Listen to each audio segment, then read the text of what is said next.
Welcome, y'all. It's good to see some people rolling in. Hope we're just talking about the downtick in the weather. It's gotten a little frosty. It's like winter's decided it's actually going to show up this year. We'll give it another minute or two. Let anybody else who wants to roll in come in, and then we'll get started. Just as a heads up, for if you have any questions as we're going along, you can throw those up into the chat, and then we'll get to them as we go through. Hannah, if you see anything that crops up as we're talking that you think would be worth addressing at that moment, great.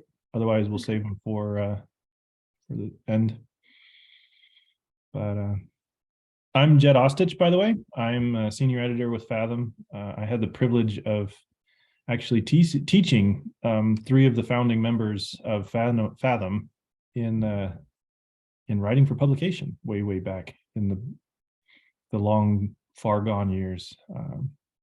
It's been a lot of fun to join people who have far outstripped me at this point. And Hannah is a relatively new face with Fathom. How long have you been working with poetry and Rachel now, Hannah? It's been about a year. I was published with you guys a couple times in the 3 years before that, and then I came on, I think, end of 2021, and like kind of officially took on poetry about a year ago. Awesome. Yeah, it's one of those where I feel like it was just yesterday, but then I also realized that my sense of time is completely messed up. So I was gonna say we could see a couple faces coming in that I recognize. I know most of y'all's names as submissions that have come through the submission the folder, so it's kind of fun to see faces associated with those names.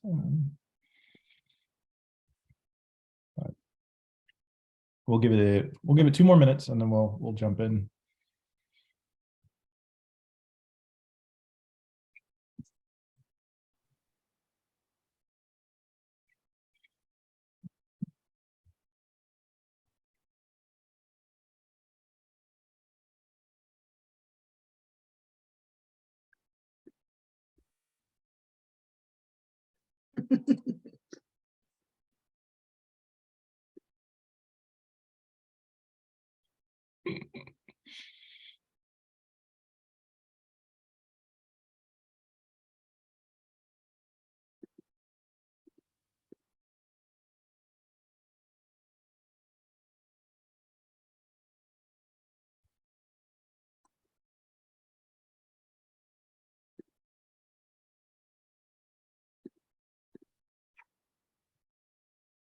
Ruth, you can always just say it's a new filter for Zoom, and it's going to be super cool, you know.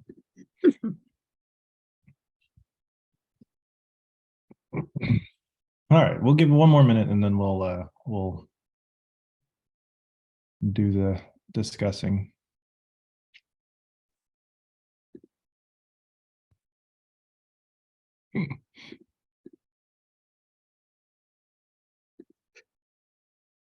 I feel like at the beginning of COVID, we were all super formal with our use of Zoom. You know, everyone sets up their camera real nice and is very professional. And just after 3 years of it, you're just like, yeah, whatever. I'm gonna leave my camera off, and then I'm here.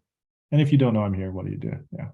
Going through the thought process of, okay, should I put on makeup for this one or not? Will they notice? I know. How crappy is my camera? Yeah, I mean, that's it, isn't it? All right, well, welcome. I don't remember what number contributor call this is. Kelsey would have a better memory than I do, and Kelsey's not here this evening, so you're stuck with me. You do have the absolute privilege of having Hannah here with us. So I'm going to let her introduce herself real quick and let you meet Hannah, and then we'll jump into what we're going to be talking about this evening. Hi, I'm Hannah Comerford, and I'm the associate poetry editor for Fathom. And so usually if you send a poem to us, I will be reading it and I will be responding. Rachel is our other associate poetry editor. She has a bit more on her plate right now than I do, and so you won't be seeing her tonight, but she does read your poems as well, and she does fawn over some of the ones that we really like. So, and I've been with Fathom for about a year. we had the privilege of publishing Hannah and her poetry for a while before you joined us, I think. And at one point, I think you just asked if there was anything we needed help with. And we're like, yes, we would love some help. For now, Fathom is still a completely volunteer-run organization. So all the editors who interact with your content are doing so in the margins of their day, so much as they can. So we do beg a little bit of grace when it comes to some submission turnarounds and timing, just because we are working on narrower margins than a fully funded and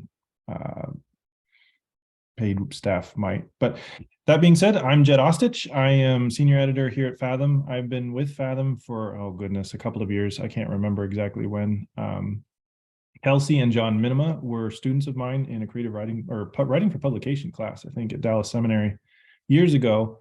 And out of that class, they're the ones that decided, you know what, Fathom, or in particular Kelsey, but John was working with her, decided that Fathom was a thing that needed to exist. Nothing quite like it existed in the Christian publication space. And so the two of them, along with Brandon, oh my goodness, I'm not going to remember his name. Anyway, built Fathom, and it's been really neat. It's been a fun journey to be a part of and to see as it comes along. So this evening, we're going to run through a couple of things. I'd love to talk about what the submission process looks like, give you a couple of tips on how to pitch your best ideas well, what we're kind of looking for as an editorial staff, and what will kind of put your application, or not application, but your submission at the top of the pile, as it were. We'll have some time for questions afterwards. So if you have any questions, feel free to put those in the chat. If something's particularly tied to something we're talking about at that very moment, Hannah will let us know and we'll answer those questions. But please do feel free to ask anything that you need to. Our goal here is to help you and equip you to succeed, not just with Fathom, but hopefully with any publication that you end up submitting to in your life. We'll also talk through our themes for the year, kind of what our goals and hopes for are there. And then I would love to hear Hannah's thoughts on the same process, but as far as it pertains to poetry. So let's jump in. One of the things that's really important to understand when it comes to pitching to Fathom is that Fathom cares very deeply about not just what we say, but how we say it. So rather than trying to come up with something, or rather than ask your the editors or the submission email saying, hey, what are you guys looking for? What do you hope for a writer to submit? We really hope that you put the time and the effort into thinking through whatever your topic is that you want to write on, or whatever the subject is that you want to cover, that you've thought through your perspective on it. It doesn't have to be some profound academic approach to something, but you have a unique perspective by merit of simply being you. You have your own life, you have your experiences, and we'd love to see that brought into whatever subject that you are hoping to write on, or whatever topic you want to tackle, or whatever kind of piece that you want to create. We hope that you've put the work into figuring out exactly how you want to tell this story. And we want you to write about stuff that you care about. So as you're working on your ideas, the things that you want to pitch, we want you to pitch your best ideas, but they're ideas that you care about and that your readers will too. There are magazines out there that talk about hamster care and the proper selection of wood chips, I'm sure. But that's a narrow audience, right? And if that's something you're passionate about, that's awesome. And I'd love to actually hear about your experiences as a hamster tender, but that might not necessarily be the most specific, or it might be a little too specific to meet Fathom's audiences. So we love to hear pitches for ideas and stories that are things that you care deeply about, but we also would love those ideas to connect with Fathom's readers. So if you ever have any questions, or you're wanting to get a feel for what that might look like, what is Fathom's target audience, I really encourage you to read both our About page and read through articles in previous issues that we've published. That's the absolute best way to get a good feeling of what Fathom's about, the kinds of things we publish, and what we're looking for. We want to encourage you to try new things, unique angles, unique takes on things. So as you're pitching your ideas or as you're coming up with your ideas, we want you to tackle something maybe slightly different than everybody else has. One of the things that we get a lot of topics that come up in the Christian evangelical blogosphere space. And many of those things are things that have been covered extensively, not just at Fathom, but at other places as well on the internet and in publications. And so what we really look for and what really hope to see in pitches that come through our submissions are things that look at everything from a slightly different perspective, a slightly different angle. It doesn't have to be contrarian, it doesn't have to be sensational, but just something that kind of walks off the beaten trail a little bit. Maybe not all the way into the woods, but you know, that grassy part that hasn't been tramped down quite yet. You know, if you see a crunchy leaf off the trail, go for that, step on that, and then let us know what the experience is like. That's the kind of content that we're really hoping to see as we get submissions. And in that vein, we do realize that one of the things that Fathom really encourages is a deep, curious investigation of things that are not just in the public eye right now, but also the older, more enduring things of the Christian faith. And we realize that with that, there can be a lot of, it's easy to say very polarizing things very quickly.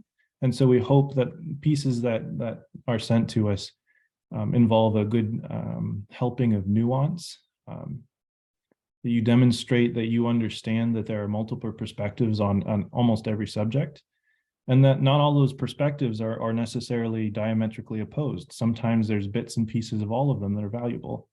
And so we look for nuance, we look for gentleness, we look for humility in a lot of the pieces that we're looking for. And those, I think, that's one of those attitudes. If you can come off as well-researched and well-spoken, but also humble on whatever it is you're trying to cover, that will go over very, very well as we look through submissions.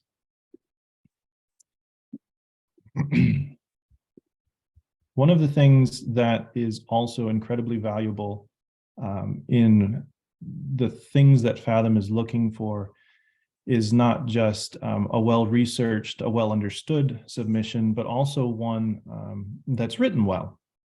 We really do pride ourselves on publishing authors who are great writers, but we don't necessarily always expect you to come into us or into our submissions folder as absolutely brilliant writers. We realize that everybody has to start somewhere, and we're committed to working with you and helping all of our writers grow in their craft. But we do want to look for people who are interested and genuinely committed to excellent writing. And part of that has a lot to do with showing rather than telling. It's a principle that you'll hear anytime you take a writing class or anytime you're part of any sort of writers group, anytime you pick up a book on writing or communication in almost any sphere, showing, not telling is really important. And it almost becomes cliched in how often it's said, but it's cliched for a reason. Humans are imaginative creatures. And if you talk to any child for any length of time, you'll realize that we function primarily in the world of concretes. It's a necessity of adult communication that we move into the world of abstraction, generalizations, adjectives, and adverbs. But when you really talk with creative writers, people who are really, really good at putting words on a page that make them sing and pictures leap to mind, they're people who are fantastic at working in the world of concrete images. And I'm not just meaning metaphors, I'm just saying putting everything that you're writing in terms of concreteness. And that's part of what makes showing and not telling so important, is the task of taking something that could be abstract, like love your neighbor, and showing people in your writing what that looks like for the woman waiting for her latte in the line at Starbucks when she's 5 minutes late to work. What does it look like for her in that moment to love her neighbor? Or somebody who is raising hamsters, you know, what does it look like to be a good steward of God's creation in the middle of a unique hobby or something along those lines? If you ask yourself the question at the end of every piece, if somebody picked this up today, how would they walk away from it different, concretely, not thinking more profoundly about the nature of God's goodness, but rather what fundamentally would change in their life as a result of having encountered your writing? That's an excellent metric, I think, for helping you figure out if you've gotten concrete enough. As a heads up, it is incredibly difficult. I'm gonna own that up front. Concrete writing that's engaging and clear and great to read and shows nuance and thoughtfulness and humility is not easy stuff to do. So if you feel stuck or if you feel like you're struggling, it's okay. Recognize that you're not alone in that experience. It's a very difficult thing to do. But we want to come alongside you and we want to help cultivate that because we believe that that's a genuinely valuable thing that the Christian community can offer, not just to each other, but to the world. And that's one of Fathom's underpinning commitments. So we talked a little bit about concreteness. Specificity kind of works hand in hand with concreteness. It's one of those weird phenomenon in the human brain where the more specific your story, the more relatable it is. In fact, you see this an awful lot, or at least I do with beginning writers who want to tell some part of their own story, or they want to use some aspect of life to communicate or illustrate an idea that they're talking about, but they're concerned that because they're a man in his mid-30s who lives in the frozen north of Michigan, that somebody who's, a woman in her 60s living in the Bahamas will not be able to relate to or understand that personal illustration. But here's one of the weird things. The human brain is fantastic at connecting concrete experiences of individuals to their own experience. So the more specific you get, with your ideas, the implementation of your ideas, the physical outworkings of what they might look like in day-to-day life, the easier it will be for your audience to relate to and to engage with and to see and envision in their own lives.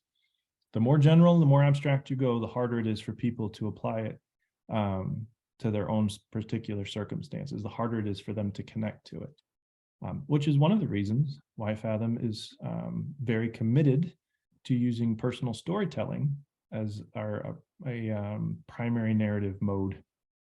Because we believe very much in the power of stories. All right, I'm going to pause there. If there are any questions that have come up, I'd love to answer them if you have any questions at this point, before we move on to a couple of other notes. Anything, Hannah, that you want to jump in and add to the conversation?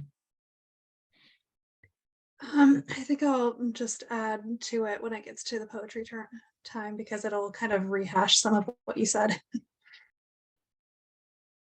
Sounds good. Little did he know that there was overlap between prose and poetry. Two halves of the same discipline. That's one thing I will say this, just for fun. I often tell my writing students, if you're used to writing prose and it's just kind of your medium, it is a really good stretching and challenging experience to try a medium you're not used to. So I know there is a poetry contest upcoming. So if it's not something you've written or tried before, give it a shot. Let it stretch you. And you might fall flat on your face, but hey, everybody, when they learn to ride a bike for the first time, falls flat on their face. Same goes for if you're used to really writing poetry, that's kind of your thing and you're really good at it. Every now and again, give yourself a shot at trying something in just long form prose. And by long form, I don't mean don't write a novel or, I mean, if you want to write a novel, go for it. That'd be awesome. But it's always great to stretch yourself. Okay. A couple of other things that may feel a little bit weird that might also be a little bit unique to Fathom, but I think there's stuff that we have developed or standards we've developed over the years that are really important. Number one is please do not write in present tense. If you're going to narrate either your story or someone else's story for the purpose of prose, throw it in past tense. And here's the reason why. It is very in right now to write stories in present tense. It's very in to write them in present first person tense. And if you know what that is, it's I looked down see, I'm already in past tense. It's a natural storytelling for tense and yeah, it's hard to not do. I looked down the road. I turned to my left. There's a crunchy leaf on the side of the road. I walk over to it. I step on it with my foot. I hear a delectable crunch underneath my boot, and I smile to myself. Today is going to be a good day.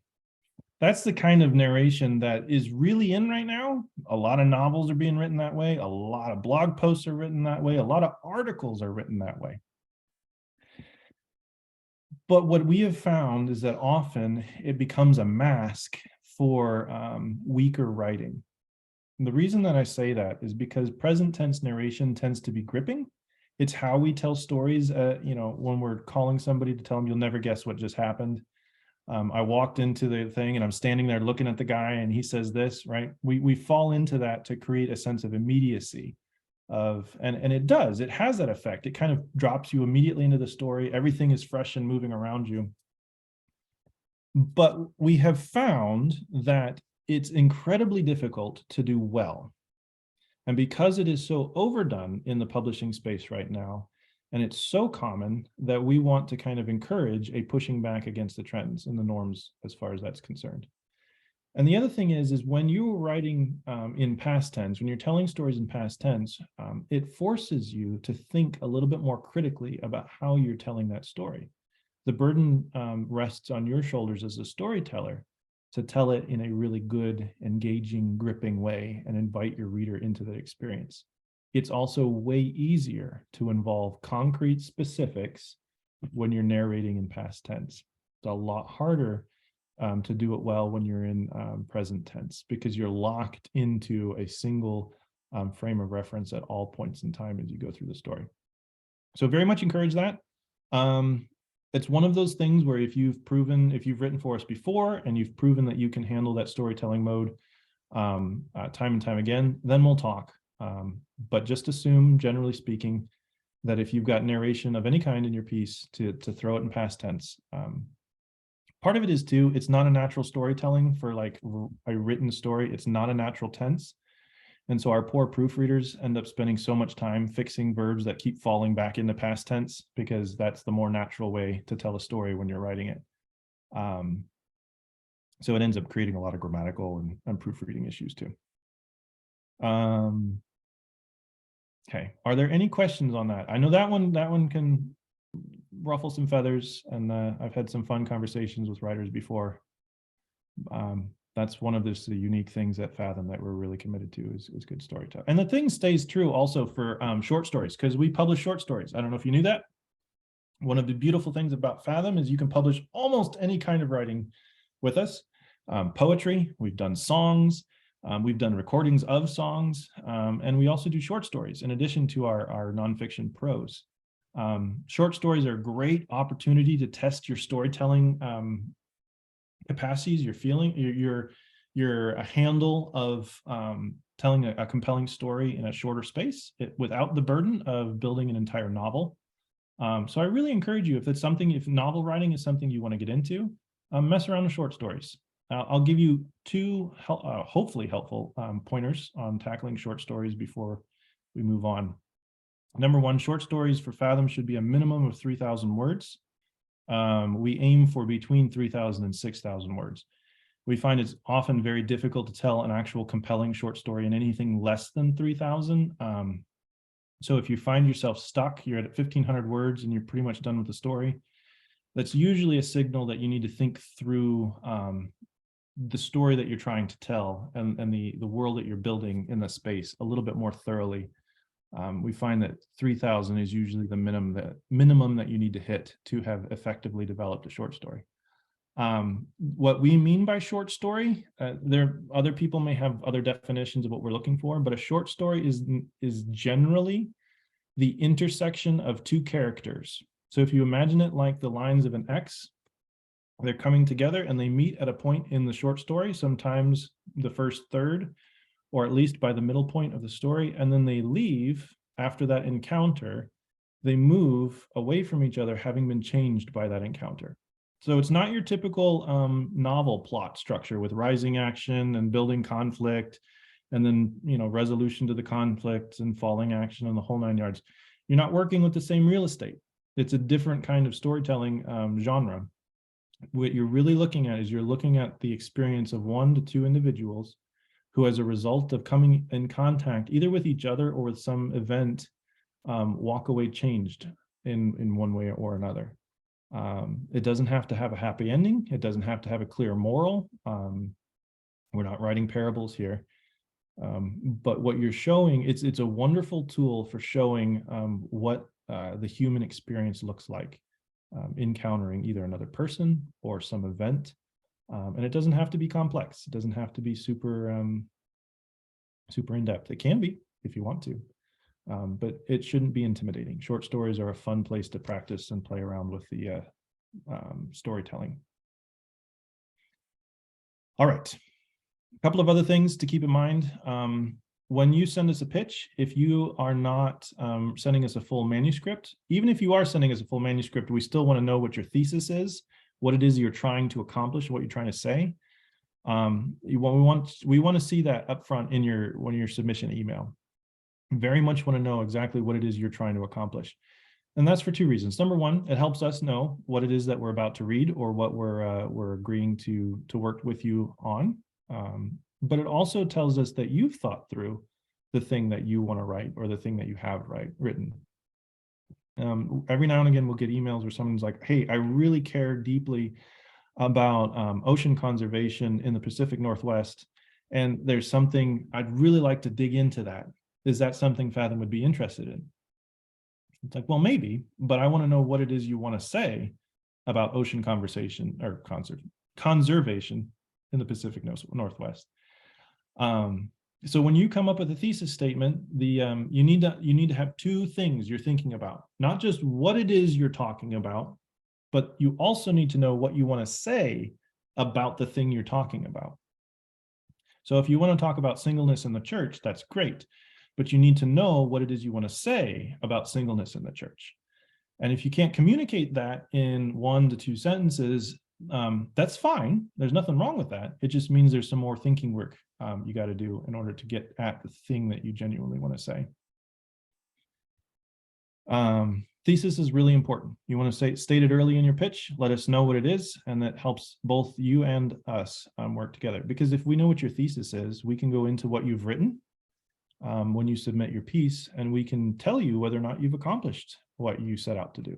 And it will help us as editors really work with you to make sure that your piece is saying everything that it needs and should say in order to help you accomplish the task that you set out for. We have a question, Jed. It says, on your website, you said you make theological and doctrinal edits. Can you share a little more about what Fathom is looking for when it comes to expressing spiritual ideas? I've written for publications that consider themselves broadly evangelical who make fairly substantial edits. So the reason that we include that is because we have an editorial staff of almost exclusively seminary graduates.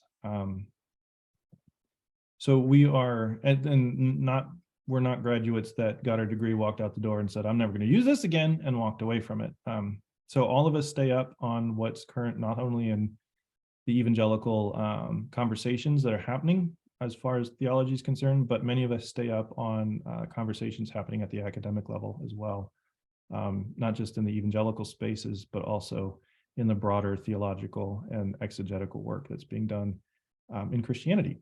So the reason that we say that is we just want you to be aware that we have a theologically educated editorial staff, and that we will work with you if we have reason to want to nuance or adjust something, an argument you might be making from a theological standpoint or an exegetical standpoint. That's not to say that you have to hit what we want to say. That's not what Fathom's about. We want to be curious. We want to ask really good questions, deep questions. We want to push the boundaries of our faith and looking deeply into it, because we genuinely believe that the Christian faith can handle that. But we also want to be conscientious of good scholarship, excellent work, and stuff that respects that's not knee-jerk or impulsive or entirely like I have a gut feeling about what this passage says and I want to write an article about it. Hopefully that begins to answer your question.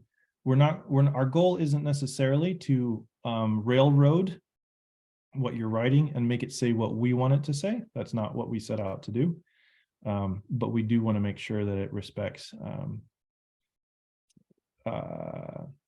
I don't want to say recent modern scholarship because that sounds really pretentious, but we want to make sure it's rigorous and thoroughgoing in how it handles the scriptures and theology. Yeah, and if I can add in real quick too, an example one of the last times I worked on some nonfiction with Kelsey, there was a statement in one of the an article that sounded very definitive on something that the Bible wasn't very definitive on. And so I went back to the author and said, hey, this might be considered a definitive statement or a definitive truth in some practices, but not in all. And I don't know if you even believe that this is a specific hard set truth. So maybe what if there's a way that we can leave a little bit more room for exploration here? And the author was happy to do that. They actually completely agreed with me. And we just added a little bit of room for someone to question and for it to look at or for someone to be able to read that and say, okay, I'm going to think about this, whether or not this actually is true, if that makes sense. Yeah, that's a great way of putting it. We encourage curiosity and thoughtfulness at Fathom. But you're going to find that we've called ourselves the anti-hot take people. We're not here for knee-jerk reactions or responses, or, as Hannah said, hard, fast declarations about the meaning of any one given text. Listen, if you've got your PhD in Ugaritic and Hebrew and you want to talk about the Der Allah Stella, where Balaam is interacting with the Shaddai gods, and you've got the chops to do that, that's awesome. I can't wait to read it. I want to read it. And if you want to be the definitive expert on that and you've got the credentials to do so, that's really cool. But we found that generally speaking, audiences are far more receptive to people who say, hey, what if we read the Bible differently? What if we look at this passage or this theological idea from a slightly different angle? Or we're a little bit slower to judge someone who holds a different perspective on it. Not only does that diffuse a lot of arguments up front, it's not going to diffuse them all. This is the internet we're talking about. So there's always going to be somebody who's upset.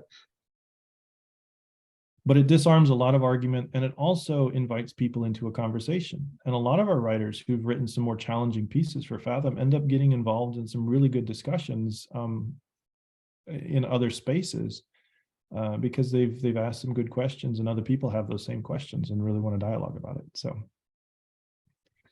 okay. We have another question. Go for it. Someone is asking about advice on passive voice, especially when you write in a narrative style. Okay. Passive is also one of those things that we will kill on site.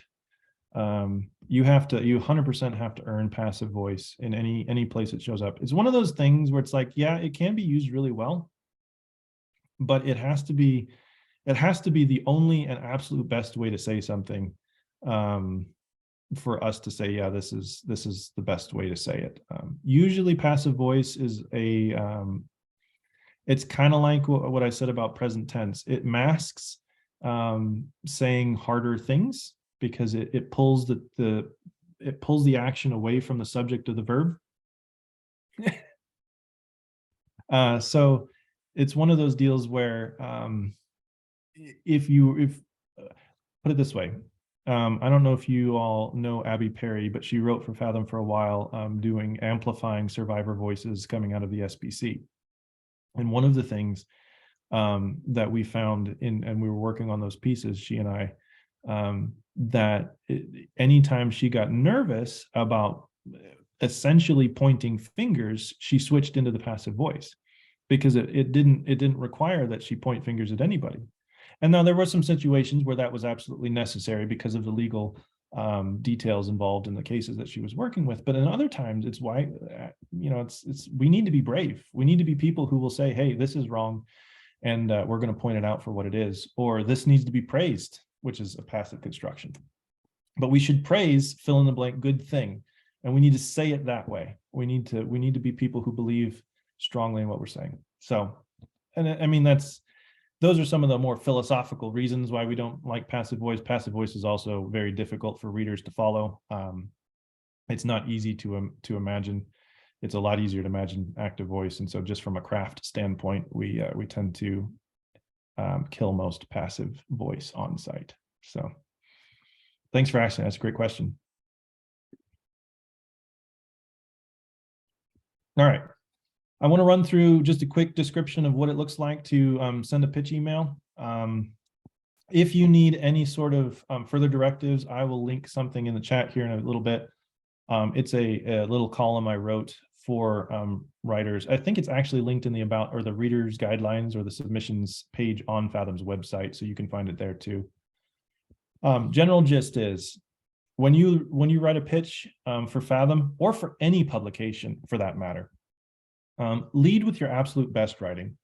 Don't tell me who you are. I don't want to know who you are. I don't want to know what you want to write about. Write a sentence or 3 sentences for a paragraph that it just absolutely demonstrates the epitome of your craft. Capture my imagination.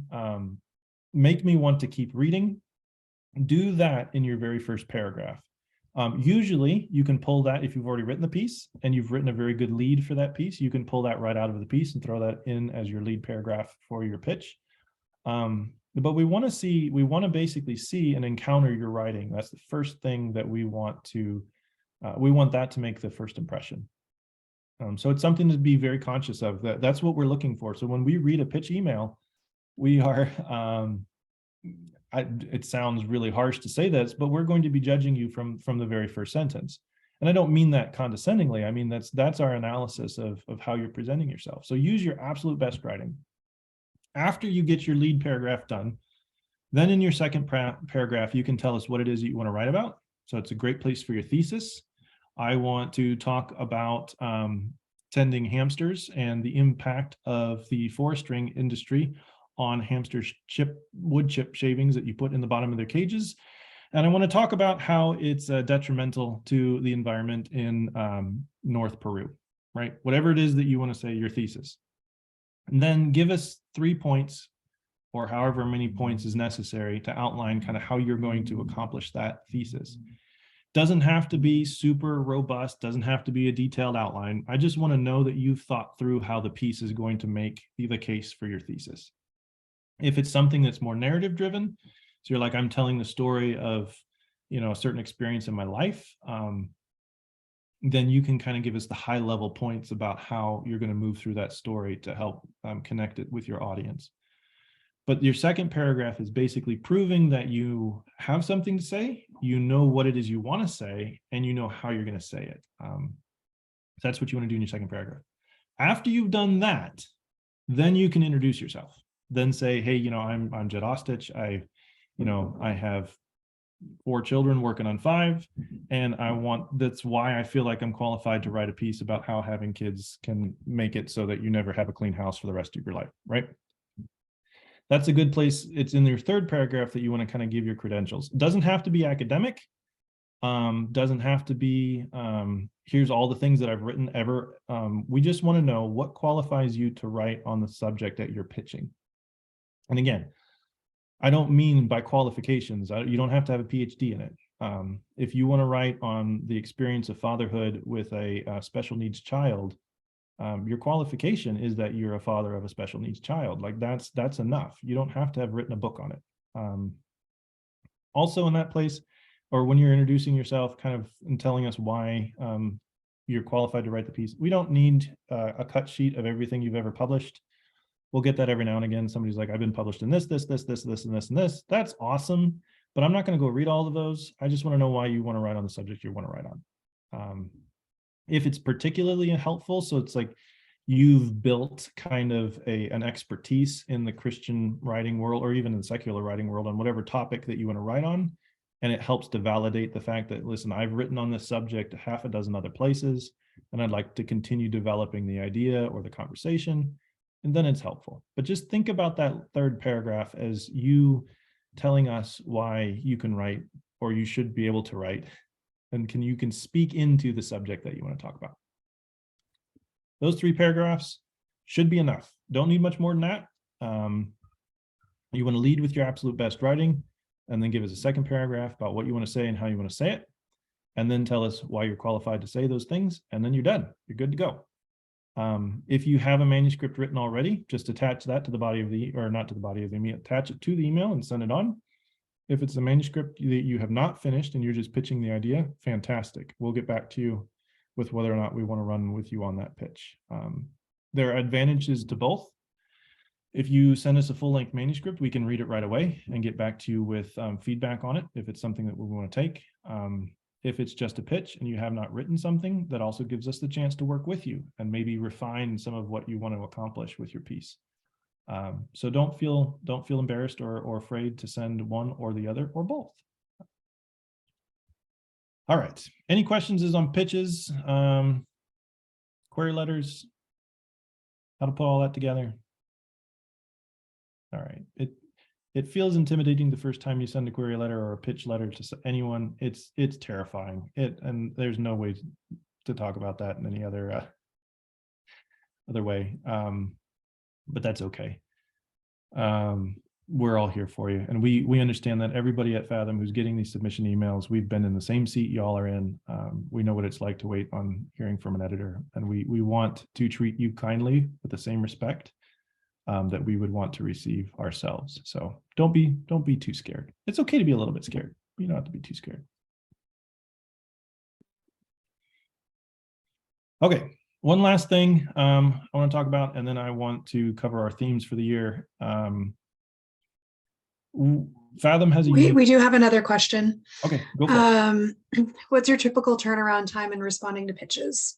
Okay, it's been shorter, it's been longer. Right now we're sitting at about 3 weeks. If you don't hear back from us after 3 weeks, you can feel free to send a follow-up email just to make sure that your information got into the queue. 9 times out of 10, we have it. It's in our queue for editorial review. So it's just the fact that we are working, like I said, with a volunteer staff who's doing this when we have the time and capacity for it. So our turnaround isn't going to be lightning fast, but we hope to get back to you within 3 weeks. If you don't hear back from us after a second email, actually Kelsey's not here. I don't know what the procedure is from there. One thing that I have seen happen a lot recently is people will try and query by responding to the automatic email that they've received. And that's a do not reply email. We will never see that email if you do that. So if you decide that you want to query, send a new email to the same submission email. Yeah. Do not press reply. Same is true for follow-ups. But yeah, we try to, our aim is a 3-week response time. Depending on what season it is and how many submissions we get anywhere between 75 to 150 submissions per issue, which is actually quite a few. So it does take us a bit to get through them all. Let's see, I'm trying to think if there's anything else pertinent to the submissions process. If you have any questions, just shoot an email to the submissions email. Sophie, our wonderful proofreader, goes through all of those, and she does a fantastic job of answering any questions that are easy to answer. So yeah, always feel free to reach out. Hit us up at the Fathom Twitter account too if you have questions. That's a good way to get our attention as well. Something that we can answer quickly for you. Ruth just mentioned too that emails from Fathom Editors sometimes go into her spam. Yes. So if you're on submission, keep an eye on your spam folder. That has happened with ours as well. And sometimes, yeah, and I've also once in a while had a spam email or something go to spam for me if it's going directly from their email address and not from the submissions. Yeah, we've been working with Google for a while to try and get our email account treated as actual email, but for some reason, Gmail just does not like it. So very important. Check your spam. Okay, 2 more things. Number 1, we do ask that when you're writing for Fathom, just recognize what Fathom's audience is. We believe in writing to encourage curiosity, deep thought, and thinking about things in new and not necessarily innovative ways, but in ways that people might not have always approached a subject. So just realize that your audience that will be reading you is an intelligent, fairly educated, and inquisitive group of people. So you can assume an intelligent audience when you're writing. We encourage you to keep your prose at the access level of 8th grade, 10th grade, somewhere in there. We don't necessarily need a technical manual. But do understand that the people who are reading what you're writing are intelligent, inquisitive people. So you can write to that audience. And if you're anything like me, it's kind of freeing to have a group of people like that to write for. You don't have to write fluffy blog posts or ad copy. You can write intelligent, thoughtful stuff, and that's a good thing. But we do, and in kind of in that same vein, we want the things that we publish at Fathom to challenge our readers. So feel free to push action, push a change of thought, a change of heart, a change of behavior. Challenge your reader and invite your reader to do something differently as a result of encountering your writing. A couple of more nitty-gritty things. If you send us a complete manuscript, please give it a title or headline. I cannot promise at all that that's the title that will go out with it, but it shows us that you kind of have an idea of what it is that you want your piece, what kind of impression you want your piece to make. And it helps us understand kind of where you're going with a title. Even if we don't take it, it at least gets the ball rolling. If you just send us a piece that starts on line 1 with no title at all, then that means more work for us. At a very practical level, anything you can do to help us out is, or any editor, this isn't just a Fathom unique thing, any editor, it'll be very good. Be patient, assume your editor is your friend, not your enemy. It can be terrifying to get a piece back that's covered in track changes, or you read through it and, right before it goes to print, you're like, I don't recognize some of these sentences. I'm not sure this is what I would write. This is how I wouldn't write this way. I'm not sure I want to. It can be intimidating. That experience can be a little bit unsettling. I encourage you to trust that your editors at Fathom genuinely care about you, and they care about your voice. They care about what you're trying to say. And our goal is to help and encourage you. We do have editorial standards at Fathom, what we're aspiring to publish, and we have standards that we want to reach with what we publish. So we will challenge and we will push you and we will edit in that direction. So don't be surprised if we, like I said, kill your passive verbs on site, and then, some of your other darlings might get caught in the crossfire. That's okay. Part of being a writer is learning to work with an editor and watch your voice grow.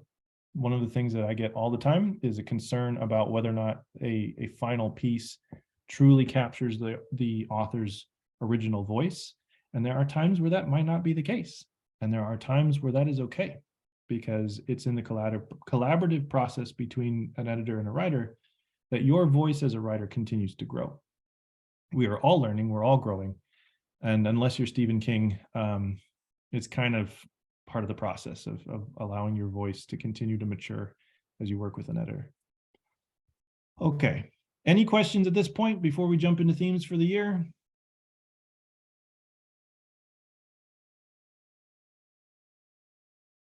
All right.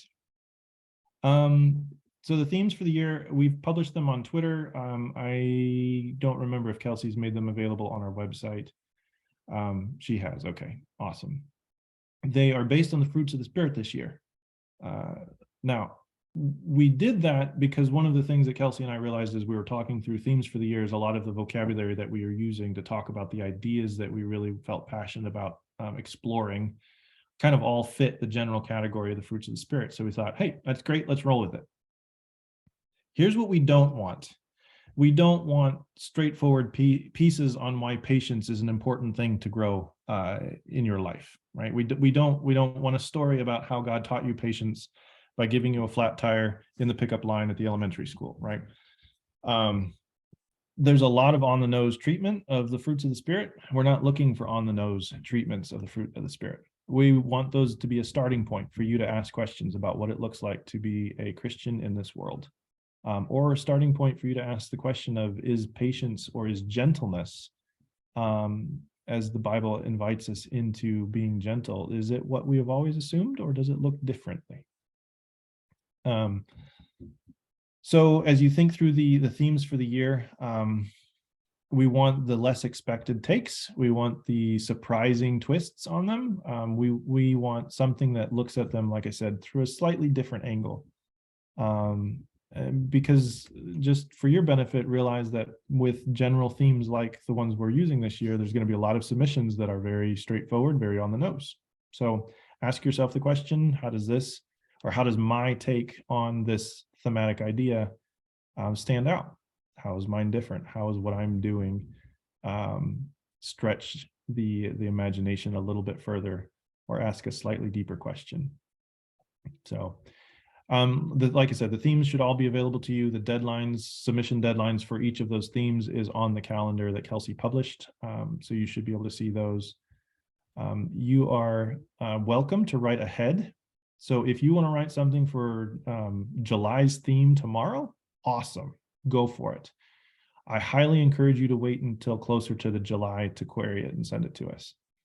Because if you send it to us now, it might get buried underneath the next 3 months, 4 months worth of submissions, and we might forget about it and never see it again. So write ahead, that's awesome. If you find a theme that you're really excited about, cool. But I would recommend holding on to it until closer to the submission deadline for that particular theme. Any questions on themes or how we're approaching them this year?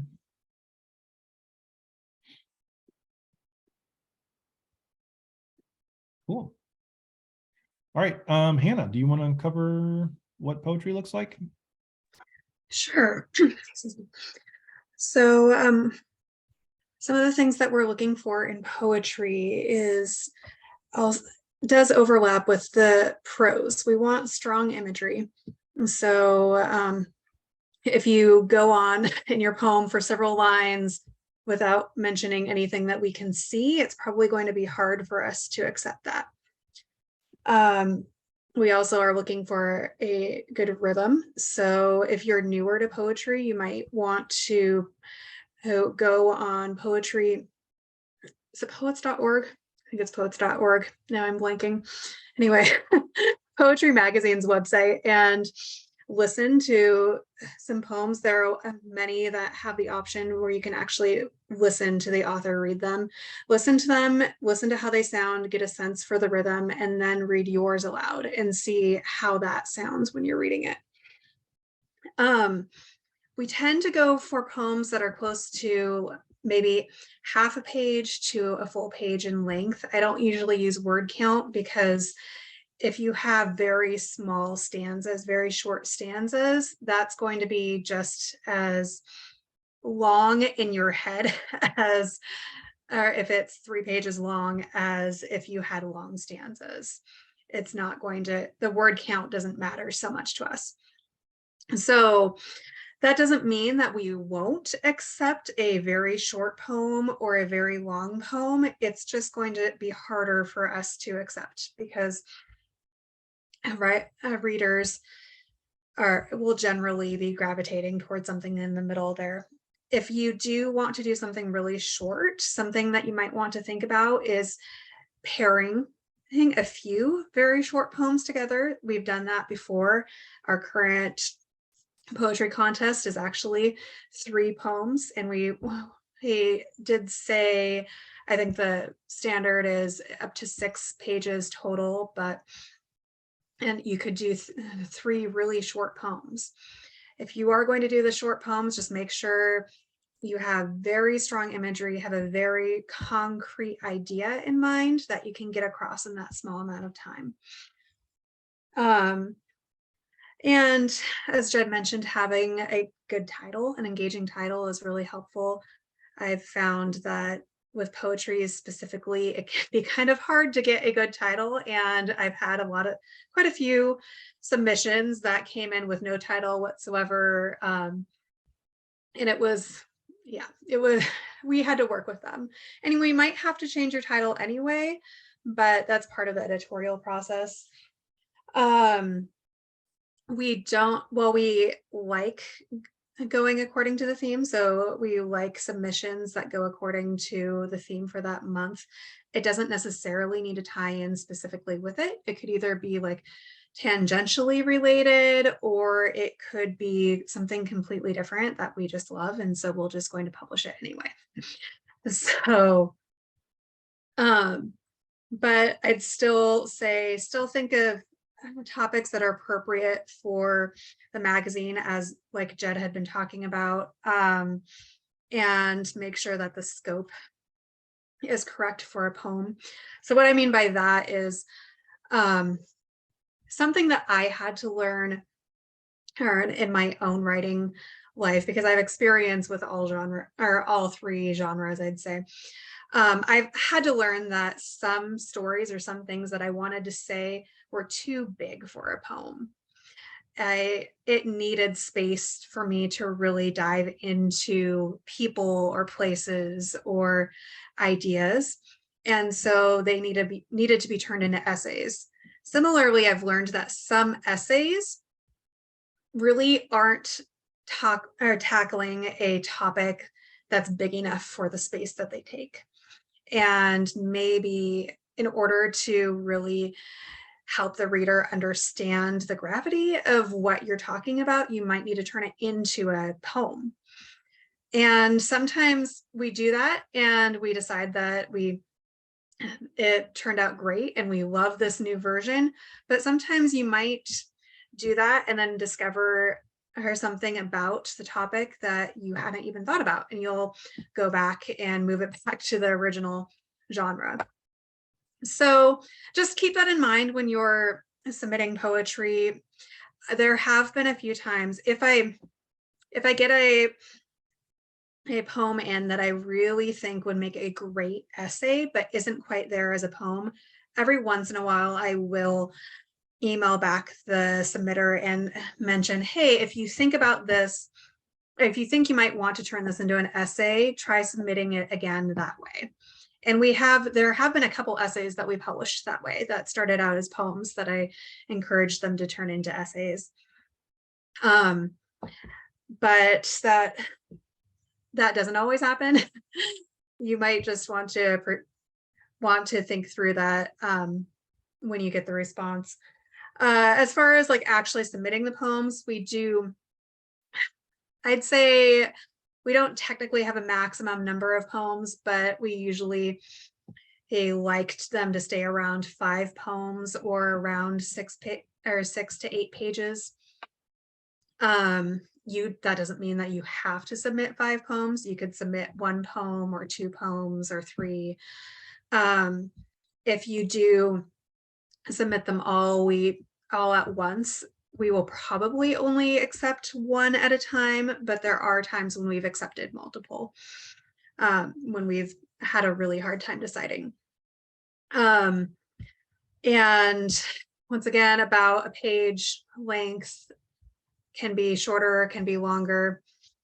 And then as far as the editorial process goes, it's pretty similar to what Jed was saying for prose. I know sometimes it can be more difficult to edit poetry because every line matters so much more for us. And so it's a lot more painful sometimes to work with an editor on your poetry.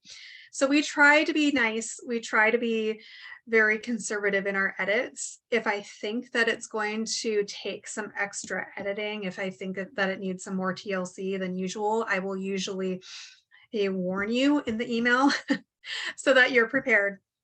But something to also think about, what I really appreciate from my poets is when I make a change and they don't like it, or if they aren't quite sure that this is what they wanted, if they come back to me and say, hey, I actually don't love this change, but what about this? And give me a third option. I love that because it means that you are thinking through what I have told you. And that means that you're not just hurt that you're getting an edit, you're thinking through and trying to problem solve with me. So now don't do that with all of the edits, because then we're going to be doing this forever. But if you do find yourself in a situation where you aren't sure about an edit, think through that and think about ways that we can problem solve together. I'm trying to think, does anyone have any questions? See, we have the link to the poetry contest. Anyone have any questions about, and someone had mentioned, do you accept previously published pieces? I know for poetry, we generally don't accept previously published pieces. We might make an exception if if we really love it, or if it's in a forthcoming book or a book that was just released, we might do that. I don't know if Jed wants to. Yeah, on the nonfiction fiction side of things, we tend to also ask for first right of refusal. But again, if it's something that you've published on a blog, then we'll talk about it, we'll work through it. Usually what we want to do is be part of the process, the composition, editing, development process. And it's harder to do that with stuff that's already been published. So even if you do, and we say, yeah, I like the idea, I like where it started, I wouldn't be surprised if you got back significant edits on it to potentially take it in a different direction. So we did have a question. Oh, I'm sorry, go ahead. I was just going to mention something I forgot to mention in the submissions for poetry. Please put the poems in a Word doc or a Google Doc. I see people do it in separate ones. That's okay. I'd prefer just one document, but I'm not going to get upset if you do multiple documents. But it really does make it difficult to edit if it's all in the body of the email, because copying and pasting can end up screwing up the formatting. And one other thing I just remembered too, if your poem has very specific spacing or special formatting, so like it could be lots of white space before a word, or if the words arrange in a pattern or shape, we aren't very likely to accept it because it's very difficult to get into the website. And to make it look right both on mobile and on desktop. So that doesn't mean we won't do it, but we're just not as likely. We did have a question wondering what the general distribution and reach of Fathom is. We have our email list is just under 6,000 emails that the issue will get broadcast to. And then we have fairly wide distribution through other social media platforms as well. So yeah, you'll have decent chunk of eyes on things you publish with Fathom. Someone asked, do the same requirements for submission of prose stand for poetry as well? I'm not sure which requirements you're specifically talking about.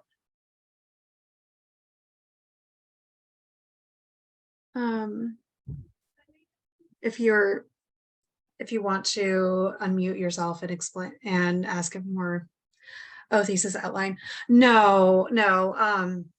Sorry, I'll go a little bit more in detail as for the submission process. So if you're submitting a poem or a group of poems, we usually appreciate just a short welcome or hello, and maybe a couple lines about what your poetry is about is great. It's not necessary, but it's great. If you have your bio ready, that would be helpful, but you don't need an outline. You don't need to give us a thorough thesis or pitch for those poems. The poems are going to speak for themselves more than prose submission can. Send it to the same email. I'll get it. I'll respond in due course. And see, was there anything else in there any other requirements that you were thinking about? Oh, no. Okay. Well, then that basically wraps up what we had hoped to cover. So if you have any other questions or things you want to talk through, feel free to stick around and ask in chat or just in person. It's up to you. I think I just linked in the group chat the column that I wrote on how to put together a pitch for an article or short story. So you can check that out there. Yeah, you can find us on Hannah. You can find on Twitter. You can find me on Twitter. You can find Fathom on Twitter. So yeah, if you have any other particular questions, you're welcome to hang out. But yes, all the active verbs. Active, concrete, specific, the best.